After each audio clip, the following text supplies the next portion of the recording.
Viral, aksi seorang wanita membuang sampah ke laut terekam kamera, lokasinya di Tanjung Pasir, Banten.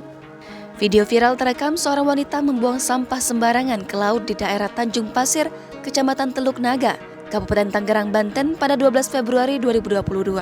Baru saja viral, seorang wanita terekam sedang membuang banyak sampah ke laut oleh seorang pria yang berada di seberang jalan. Video viral tersebut diunggah oleh akun Instagram @fakta.indo. Pada 12 Februari 2022, seorang wanita yang membuang sampah ke laut. Dalam video berdurasi beberapa detik di reel Instagram tersebut viral dan sudah mendapatkan 119.000 tayangan, 7.652 disukai, dan 681 komentar setelah 35 menit diunggah. Dalam video tersebut terlihat seorang ibu-ibu dengan membawa kotak besar berisikan sampah.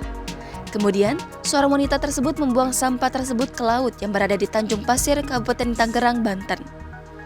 Dalam video tersebut juga seorang yang merekam sampai terheran-heran dengan tingkah dan perbuatan tidak terpuji wanita tersebut. Informasi dan keterangan tentang kejadian tersebut dijelaskan dalam caption video yang diunggah @fakta.indo. Selain itu, banyak netizen yang ikut berkomentar dan menanggapi aksi wanita tersebut dalam kolom komentar.